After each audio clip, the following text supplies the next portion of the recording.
ద్రుపద రాజా, స్వయంవరమునకు ఇంతమంది రాజులను రప్పించి చక్రవర్తుల సమక్షంలో ఒక్క పేద బ్రాహ్మణుడికి కుమార్తెనిచ్చి అవమానిస్తావా? ఇది రాజలోకానికే తీరని కళంకము. అతడు యంత్రాన్ని కొట్టాడు గనుక మరి ఏదైనా సత్కారం చేయండి, అంతేగాని ఇలా చేయడం మంచిది కాదు. కావాలంటే అగ్రహారాలు ఇవ్వండి, గోవులను ఇవ్వండి, కావలసినంత ధనం ఇవ్వండి, అంతేగాని ఒక క్షత్రియ కన్యను బ్రాహ్మణునికి ఇవ్వడం మేము సహించలేము అన్నాడు కర్ణుడు. ఇంతలో దృష్టద్యుమ్నుడు లేచి అంటూ ఉన్నాడు, కర్ణ, ఆపునేధిక ప్రసంగం. క్షత్రియుడికే కన్యనిస్తామని మేమేం ప్రకటించలేదే. బాలను యంత్రమేయగలవా నీకోసంగుదుమాతిమి, బాలను యంత్రమేయగలవా నీకోసంగుదుమాతిమి, ఆదు భూపాలు రకల్ల అర్ధమెటుచును కొట్టకపోయినాడవే.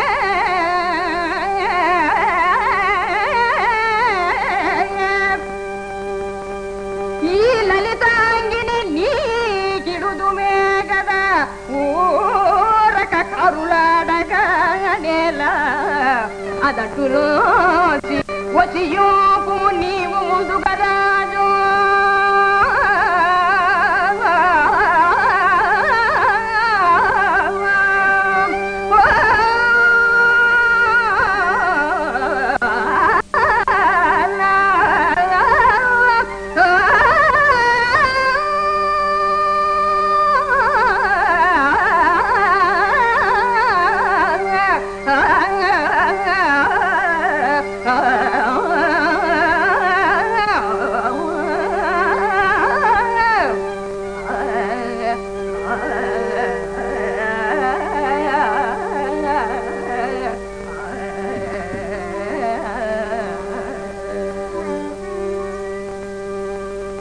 కర్ణ, రాజులకే కన్యనిస్తామని మేమేం ప్రకటించలేదే.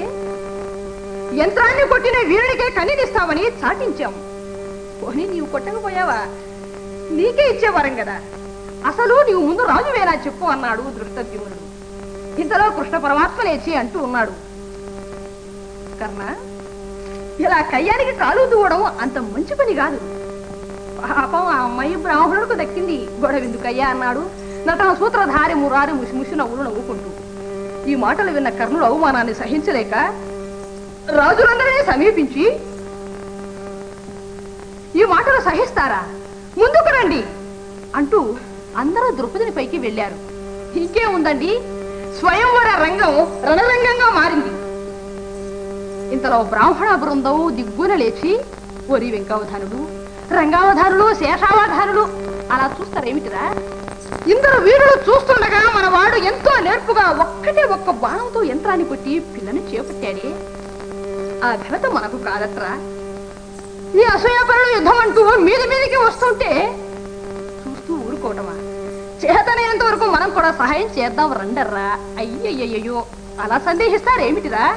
అంతగా ముట్టుకున్న దోషం వస్తే గాయత్రీ మంత్రం ఉండనే ఉంది కదా అంటూ అమాయకంగా ముందుకు వచ్చి యుద్ధం చేస్తున్న ఆ పారులను పార్థుడు వారించి కర్ణుని ఎదుట నిలిచి, ఓరి కర్ణ, అమాయకులైన వీరందరినీ రెచ్చగొట్టి వీరితో యుద్ధం చేయడం ఘనమనుకున్నావా?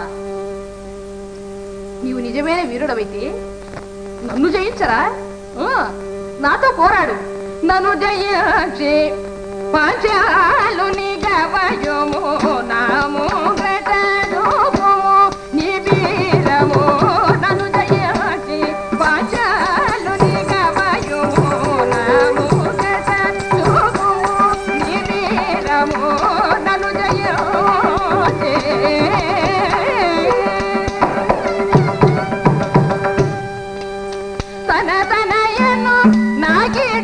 అపరాధమ తన తనయను నాకిడుట పర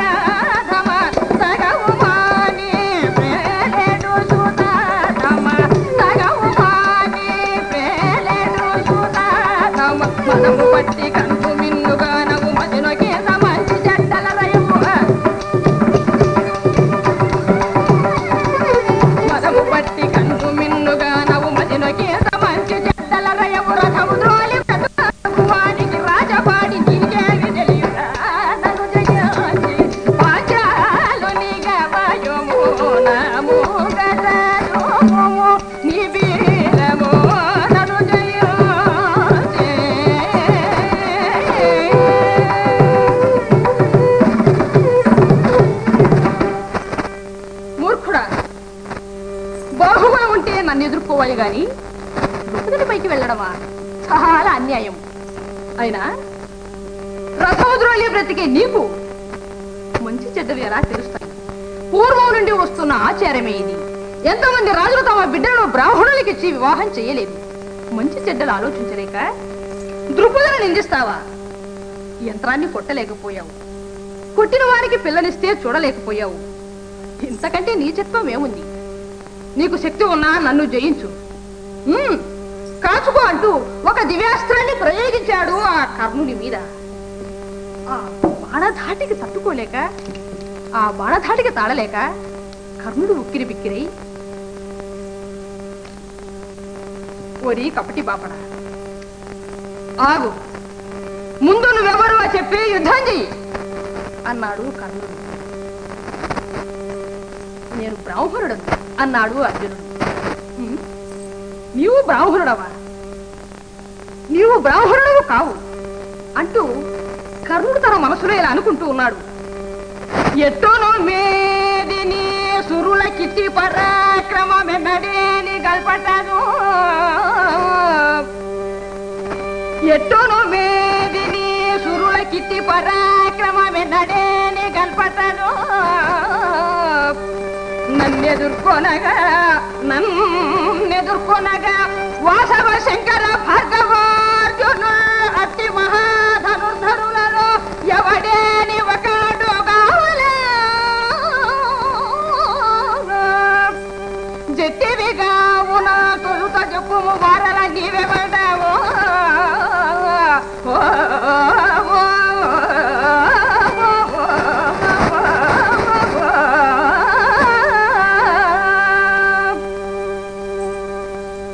కపటి వేషగాడ,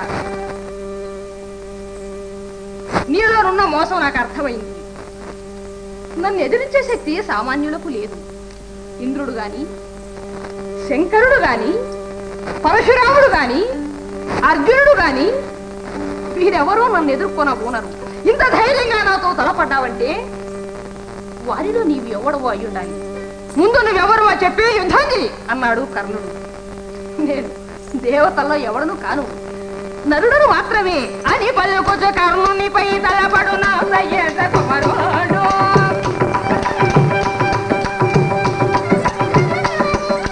అని పలుకొచ్చు కర్ణునిపై తలపడు నా సయ్యద కుమారుడు. తనపై కవిసిన చెల్లె తెల్లనే జనతక సన్నిపోడు, తనపై కవిసిన చెల్లె తెల్లనే జనతక సన్నిపోడు. ఇంద్రసుకోండవలీల కర్ణును పడిచి హర్షమున జలగి, ఇంద్రసుకోండవలీల కర్ణును పడిచి హర్షమున జలగి, చేదానన కొని తని కుంభకార సదనమున కుంతి గలగి, చేదానన కొని తని కుంభకార సదనమున కుంతి గలగి.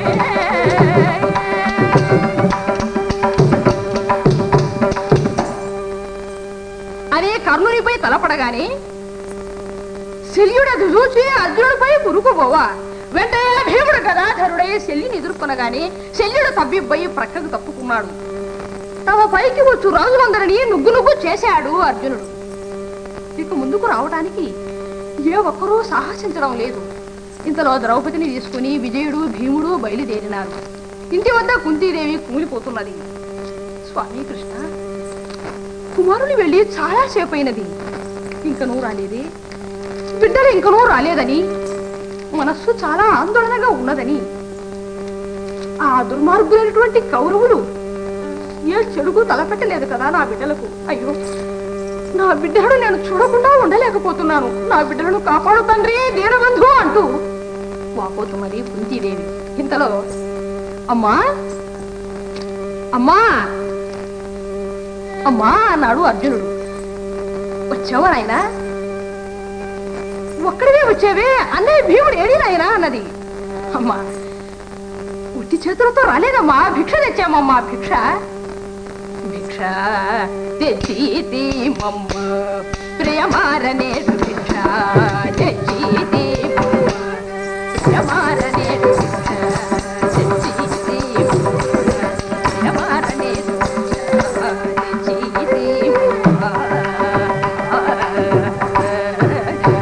అమ్మా భిక్ష కూడా తెచ్చామమ్మా అన్నాడు అర్జునుడు.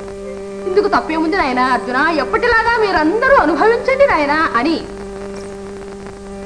మరి క్షణంలోనే అర్జునుడు వెనుకున్న ద్రౌపదిని చూసి, నాయన అర్జున విజయాన్ని సాధించారా నాయన? అయ్యో సంగతి గ్రహించలేక ఎప్పటిలాగా అన్నాను, ఇప్పుడు నేనేం చెయ్యాలి అని అంటుండగానే ఇంతలో ధర్మరాజు వచ్చి, అమ్మా మన అర్జునుడి వీరాధి వీరుడమ్మా, మన వంశానికి కీర్తి తెచ్చాడమ్మా అన్నాడు ధర్మరాజు. సంతోషమే నాయన, కానీ చిన్న పొరపాటు జరిగింది నాయన. తమ్ముడు భిక్ష తెచ్చానగాని ఎప్పటిలాగా మీరందరూ అనుభవించండి అన్నాను. మరి క్షణంలోనే ద్రౌపదిని చూచాను. ఇప్పుడు ఏం చేయాలో నాకేమీ దిక్కు తోచడం లేదు నాయన అన్నది. అమ్మా యంత్రాన్ని కొట్టాడు గనుక కన్యను తమ్ముడే గ్రహిస్తాడమ్మా అన్నాడు ధర్మరాజు.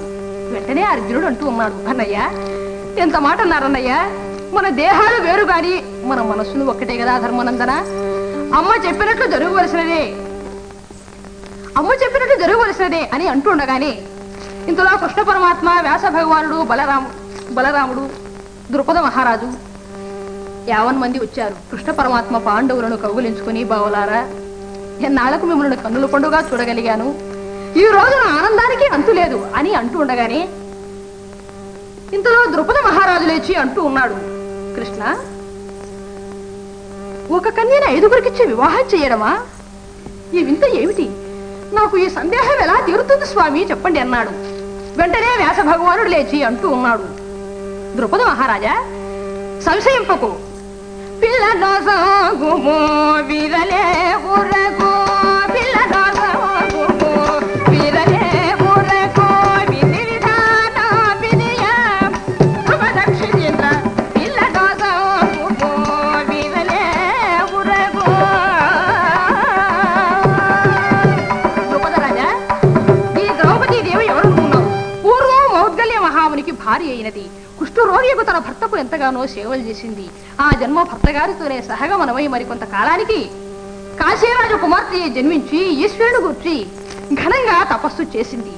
ఈమె అకుంఠితమైన తపస్సమాధిలో ఉన్నది. అప్పుడు ఈమెను ఇంద్రుడు, యముడు, వాయుదేవుడు, అశ్విని దేవతలు చూచి మోహించారు. ఈమె అకుంఠితమైనటువంటి తపస్సమాధిలో ఉన్నది కనుక ఈమెను సమీపించడానికే భయపడి దూరంగా ఉన్నారు. కొంతకాలానికి ఆమె తపస్సు ఫలించి ఈశ్వరుడు ప్రసన్నుడై వరము వేడుకొమ్ము అన్నాడు. ఆమె పతిదేహి పతిదేహి పతిందేహి అంటూ 5 సార్లు కోరినది. తథాస్తు అన్నాడు శంకరుడు. ఆమెయే ఈ ద్రౌపది కనుక వీరి 5గురికి కుమార్తెనిచ్చి వివాహం చెయ్యవయ్యా, సందేహం లేదు అన్నాడు వ్యాస భగవానుడు. ద్రుపద మహారాజు తన సంశయాన్ని విరచి సమస్త బంధువులందరూ కూడా రప్పించాడు. ఆ వివాహమునకు కృష్ణ పరమాత్మ, బలరాముడు కూడా విచ్చేశారు. కృష్ణ పరమాత్మ తమకు చేసినటువంటి సహాయానికి ఆ కుంతీదేవి, స్వామి కృష్ణ ఆపద్బాంధవ అనాథరక్షక నవనీత చోర నమో నమో, నవనీత చోర నమో నమో, నవ మహిమ నవ నమో నమో, నవనీత చోర నమో నమో, నవ మహిమ నవ నమో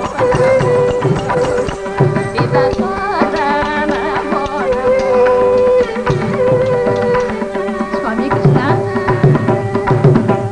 ఎలాగో దగ్గరుండి నా కుమారులకు వివాహం కూడా జరిపించావు స్వామి అంటూ సంతోషంతో వారికి ఈ విధంగా మంగళహారతిస్తోంది ఆ కుంతీదేవి. పవమాన సుతుడు పట్టు పాదములకు, పవమాన సుతుడు పట్టు పాదములకు, రాజీవ నయన త్యాగరాజు సేవించునటి, రాజీవ నయన త్యాగరాజు సేవించునటి,